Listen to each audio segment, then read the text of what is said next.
The man himself is waiting on the line. Good morning, Gordon. Well, good morning, Bert. And what are your headlines today? Well, on today's report, Johnny Carson loses his lawsuit over a paid toilet. Jerry Lewis's marital problems may cost him millions of dollars. The former Cowboy star Hugh O'Brien wishes he'd used silent bullets, and Sesame Street star goes berserk. Let's go to press. Johnny Carson has been trying to stop a portable outhouse company from using a slogan that's identical to the words used to introduce him on The Tonight Show. Now, a federal judge has ruled that Carson has no copyright on the words, and that from now on, if you see a portable comfort station with the words, "Here's Johnny" on it, it will not mean that Johnny Carson is in residence. And do you remember Hugh O'Brien? He used to play Wyatt Earp. He had the loudest gun in the West. Well, the fact is, his six-shooter sounded more like a howitzer. The entire crew would use earplugs, but not Wyatt Earp. He enjoyed the sound of his own gun. Now the star is on the straw hat circuit, and it's no use him using a prompter when he forgets his lines, because he's become as deaf as a rock fan. By the way, what kind of music do you think Frank Sinatra listens to? Not his own for sure. He reckons that whenever he hears his own records, he starts thinking of how he could have done them a lot better, and now it's too late. And the great violinist Isaac Stern couldn't get tickets to the concert that's honoring his 60th birthday. He asked conductor Zubin Mehta if he could help, found out that even the maestro couldn't get his own family in. Norman J. Calloway is a fellow who plays the role of David in the popular Sesame Street show. He's 32. He's been doing some appearances at the Tennessee Performing Arts Center. The other day, Calloway flipped out. He attacked his hostess with an electric iron. She was hospitalized with broken ribs and head injuries. He then stole the satchel from a 6-year-old boy. He went on a rampage. He smashed crystal and china in a house. He then threw a rock through a car window. He was confronted by a man with a gun. He then fell to the ground and shouted he'd been shot, then jumped up and started washing himself in a bird bath. He was dressed only in a big bird T-shirt. There's no word on what he was on, but it certainly must have been pretty potent stuff. He's been charged with aggravated assault and ordered to take a few mental tests. But I guess if I had to spend my life on Sesame Street, I'd eventually blow my cork too. And the offstage romance between Glenn Campbell and Tanya Tucker has filtered into the recording studio. The duo recently cut their versions of Bobby Darin's Dream Lover and Joe Ramey's My Songs. The gay teenagers who were dumped from Disneyland when they refused to stop boogieing are suing the famous park for $20,000. Disneyland's Bob Roth said, "It's not an anti-gay restriction, but it is designed to restrict anything that interferes with the enjoyment of our visitors." During questioning, one of the gays admitted he'd written to Disneyland stating of his intentions that they were going to dance together, and also notified the press. So it's obvious that Disneyland's got a problem with a couple of gay exhibitionists. Their chances of changing the Disney policies are about as likely to succeed as the Ayatollah Khomeini is of getting next year's Nobel Peace Prize. Hollywood isn't showing much interest in Jerry Lewis's breakup with his wife of 35 years. Most of them say, how did Patty put up with him so long? The strongly religious wife is asking for over $3 million and support for their youngest son. But there's no chance of a divorce, well, at least not for quite some time. But will Jerry's girlfriend, who's 24 years his junior, want to play wait and see? Who knows? In fact, who cares? If you caught the Shogun fever, you'll be happy to know there's going to be lots of merchandise being promoted around you in the coming months. There are samurai hats for under $50, Shogun plates and vases, chopsticks and T-shirts and posters, and even a samurai sword for only $135.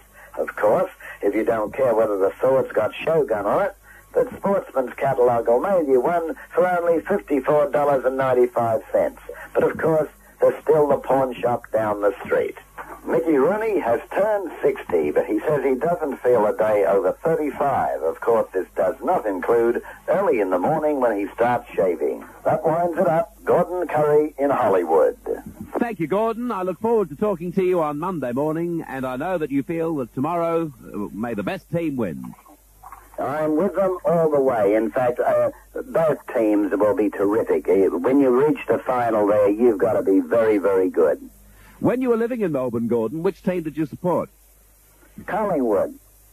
Fair enough. Well, it's your day tomorrow, and I'll talk to you Monday. So let me down, they're in trouble. All right. Gordon Currey, Hollywood on the line.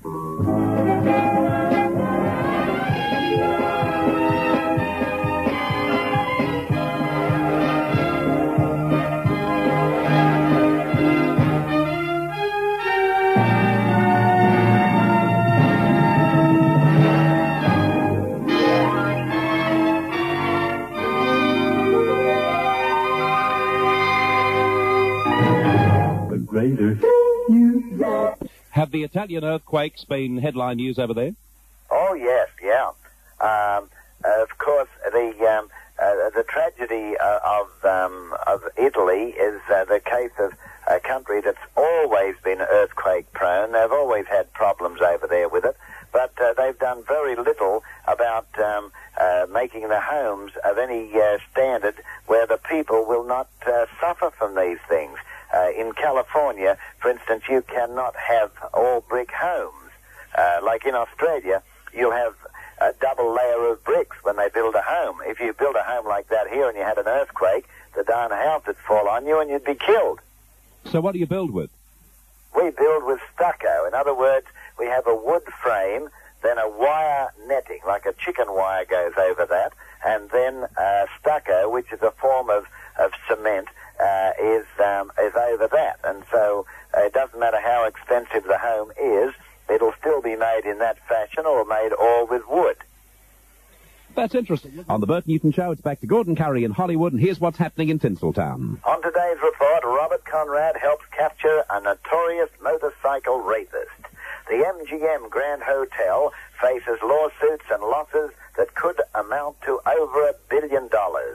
And the killing of J.R. was a genuine Hollywood rip-off. Let's go to press. Robert Conrad, the star of Wild Wild West and a hero of several TV series, was responsible for the capture of a long search for rapist. Conrad was driving along Malibu Canyon Road when he saw a parked car.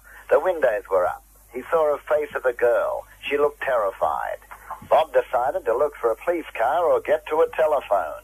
He was able to flag down a highway patrol, which immediately called in for backup units. The police saw a man struggling with two nude women 500 feet below them at the bottom of the canyon. One was the girl, then clothed, that Conrad had seen in the car. The rapist was ordered to stop, but it took a chase of over 200 yards before he was captured. A 19-year-old girl told of how the two girls had stopped their car to take photographs in the beautiful area when the armed motorcyclist robbed and raped one of them. Had it not been for a very alert, public-spirited Robert Conrad, an animal would still be on the loose. A 20-year-old man has been charged with suspicion of rape, armed robbery, and kidnapping. When covering the death of Mae West, a newspaper photographer learned that you can be too diligent in your attempts to get a picture. When the body of Miss West was being wheeled into the apartment, the photographer started shooting pictures of the interior. Then he claims that a giant of a man suddenly grabbed him, dragged him inside, ripped the film out of the camera, and grabbed him by the throat. When the photographer staggered out, he said to a TV news reporter, "Don't go in there, they'll tear your head off." Well, the newspaper editor is angry about the incident, but a spokesman for the West household said it was just the wrong time to invade the privacy of somebody that was very dear to us. Lawsuits have already started pouring into the management of the fire-ravaged MGM Grand Hotel in Las Vegas. Mexicans who were guests at the hotel have filed a class action suit claiming negligence, and they're asking for $175 million in damages, also an unspecified amount for lost personal property and personal injuries for an estimated 375 Mexicans who were staying at the hotel. It's been revealed that the hotel, which cost over $100 million to build, had no fire sprinkler system over the second floor, and it was not fitted with smoke detectors. It's conservatively estimated that the fire could cost MGM more than $1 billion and possibly the loss of its gambling license as well. Burt Reynolds' latest movie, Cannonball Run, won't be released until next June, but Raymond Chow of Golden Harvest Movies and producer Albert Ruddy are convinced that they're on a giant money winner, so much so they've already started work on a sequel called Another Ball. It's hard to believe, but almost as many people watched the corny piece of junk that was inflicted on the TV viewer when the highly touted Who Killed JR episode of Dallas was shown as voted in the presidential election. For the past 6 months, 300 million people in 55 countries have been held in suspense. During the hour-long episode, Sue Ellen, JR's wife, who said she was tanked out of her gourd when the shooting took place, was ranting and raving about how she must have done him in. Her overacting has not been equal since Brando played Fletcher Christian in Mutiny on the Bounty. Eventually, of course, Kristen is tagged as the guilty party. It was a giant rip-off, as only Hollywood can rip you off. The CBS network picked up the tab for a party for the cast at Chasen's restaurant to watch the episode. Here they are arriving, and here's J.R. No, have you? Yeah. It's nice to have a conversation that doesn't start with who did it. And I'm so glad it's over. Well, I'll be done with the nitro, so I don't have to say, well, geez, I don't know who shot the son of a bitch. Well, the man making the very descriptive remark was father of J.R., Jock, the former Western actor, Jim Davis, probably the most believable character of the lot. Now, in case you haven't seen it yet, here are the words that millions waited to hear. It was you, Kristen, who shot J.R. And what did pretty Mary Crosby, the killer of J.R., have to say now that it's all over? Well, it's kind of nice to leave the series with a bang, so to speak, and it was a pleasure and honor being a part of it, and I'm glad I got to shoot J.R. Well, I'm sure glad that J.R. has been put to rest. In fact, I wish I'd shot him myself. From now on, it's downhill all the way. I guess the next one to be knocked off will be Sue Ellen. Of course, she's been knocked off in the past. That winds it up. Gordon Currey in Hollywood. Well, thank you, Gordon. Another fine report, and my very best to Sue Ellen. Yes, I'd like to give her my best myself. When I was interviewing her recently, I found her to be a pretty cute girl. You know, she seems to have a little more, or should I say a few more teeth than she needs on the bottom layer, but I don't think that interferes with her, really. No, not if you're close friends. No, not if you're as close as you could be. Gordon, did you know George Raft? Yeah. He wasn't a friend of mine. I used to see him all over the place. I'm not much of a race goer, but I've never been to the racetrack when I haven't seen George there. And he was always a very quiet, shy sort of a person.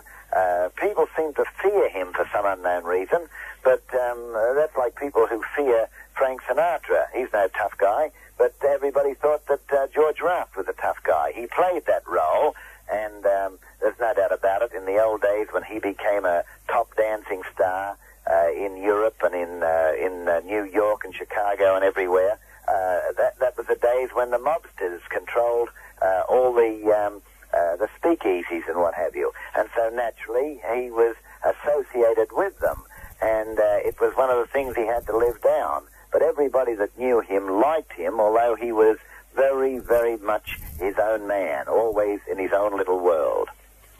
Gordon, is that big news over there, his death? Oh, quite big news, but the interesting fact is what they're talking about more here is the fact that the first movie that Mae West ever made, she made with George Raft. And here he is, 85, just a few years younger than she was, and he died 2 days after she did. Yes, Richard Lamparski was talking about that earlier this morning, Gordon. Night After Night was the film, and after the making of it, George Raft openly admitted